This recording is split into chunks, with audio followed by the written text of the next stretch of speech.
Welcome to section 1.2, where we talk about the basics of functions and their graphs. So the first thing we want to talk about is a relation. If you remember from your previous coursework, a relation is any set of ordered pairs. There are no restrictions on how they are defined. The domain is always the set of all the first components. We call those the x values. We sometimes also refer to those as the input values. And then our domain, or excuse me, our range, which is the second set of components, our y values, and those are sometimes referred to as output values. We also sometimes refer to the domain as the independent variable. This isn't in the text, but we might as well throw it in. Independent variable, and the range as the dependent variable. In other words, the y value depends upon what x value we input into the set of ordered pairs.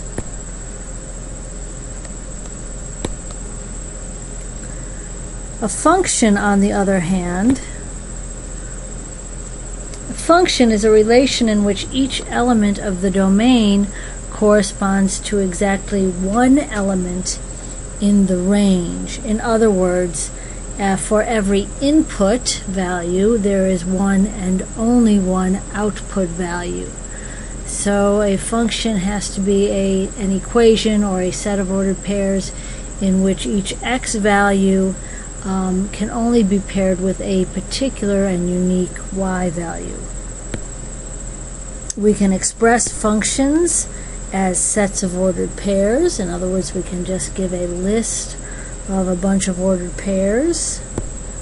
We can express it as a graph. We can show, and maybe I should demonstrate. So a function would be something like 2, 3, 3, 7, 4, 7. As long as each x value has a unique y, that's a function. A graph would be something like this, a picture of the ordered pairs or the equation. We can give an equation itself, like y equals 2x plus 7, where x again is our independent or input value, and y is our dependent or output value. So these are examples of different ways that we can create notation or an expression of a function. Function notation. And again, this is primarily what we will be using this year. We are going to be moving away from the regular y equals notation to function notation. Y is a function of x. In other words, y depends on x. Y is a dependent variable that can be found by inputting x values into the function. Y depends on x. Y is a function of x. In other words, y is a function of x. That's literally what this translates to. Y is our word for equal sign, a function of x, or f of x. F of x means a function of x. So instead of writing y equals 2x plus 7, we substitute y with f of x, and we say there is a function of x that can be expressed as 2x plus 7. Y equals the same as f of x. So this is our function notation. Expect to be using it quite a bit. I'll give you a couple other little notations on this. If you need to pause to get this down, please do so. So if we say f of x equals 3x plus 2, then we can find certain values. We can say f of 12, or in other words, what is the function value when x is 12? What is the y value when x is 12? And we would calculate it by doing this, and we would get 38. Remember, this means that f of 12 equals 38, or that the y value equals 38 when x equals 12. That's the interpretation of our function notation. We can also do more complex work with function notation. Again, if f of x equals 3x plus 2, and we want to find f of x plus 1, we simply substitute x plus 1 in place of x, and we get 3x plus 5. Okay, so function notation, again, we're going to be using this quite a bit. Again, as we're doing this video, please feel free to pause and rewind.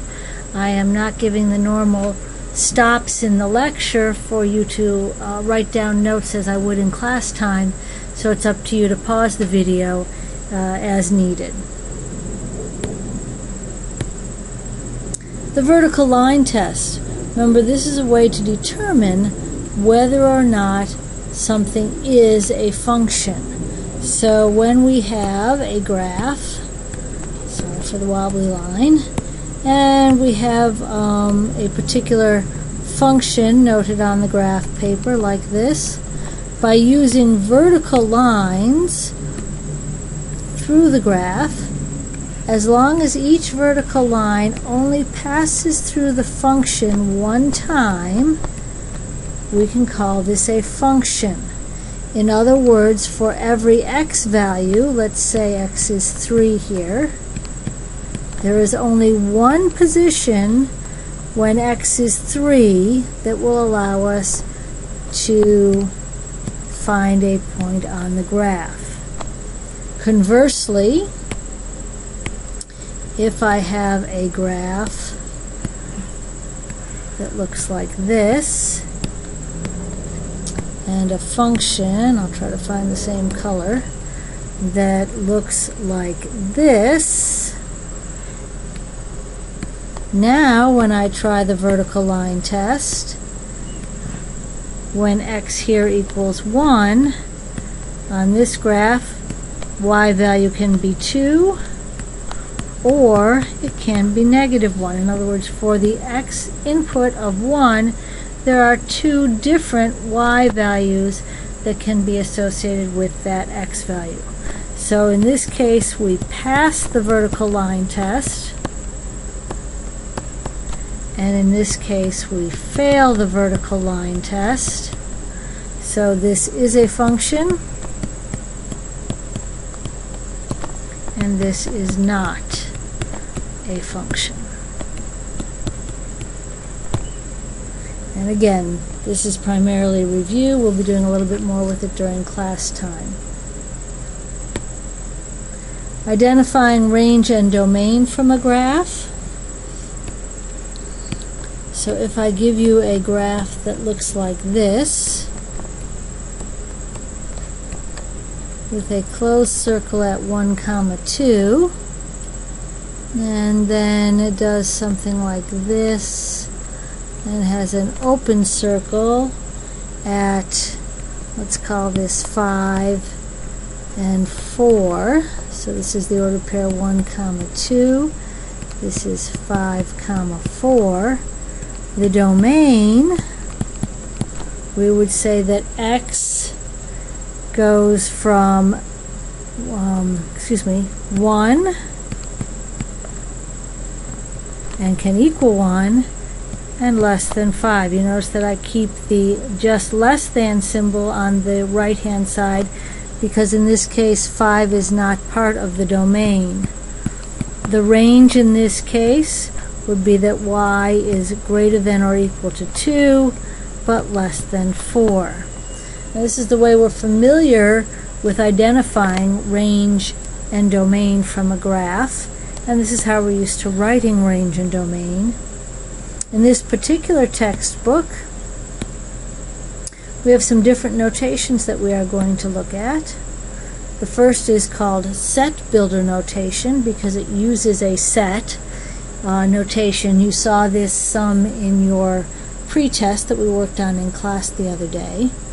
And for the graph that we just saw, we would say that x is the set of all values of x such that, that's what this means, such that x is greater than or equal to 1 and less than 5. And, then we would say that the range is y such that y is greater than or equal to 2 and less than 4. That's called set builder notation. It's our notation, but indicating the x and the y value within the set notation. The next notation is called interval notation, and for that we use what are called open and closed brackets. This bracket means closed. That would refer to our closed circle, or would be inclusive of the number that we are looking at. And this is our open interval, which would go with the open circle, and it excludes or is exclusive of the number.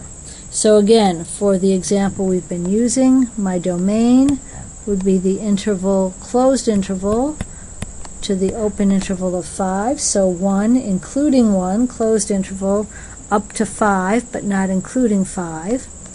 And our range would be from 2, including 2, using the square bracket, up to 4, which would be an open-ended interval. So the difference here is that this is not a parent, which is our domain and range. We have to label them as we would in the previous, our original. The only notation that includes the x and the y right in is the set builder notation. So please familiarize yourself with these as well. And the last idea is to identify our intercepts from a function graph. Take a look at page 158 in your textbook. You've done this many times. It's just looking at a graph and determining the x and the y intercept for that function. So this concludes this lesson. Please feel free to review it or look over it again. Do look at the examples in the textbook that I have indicated, and be ready for class time to ask any questions that you have regarding the lecture notes.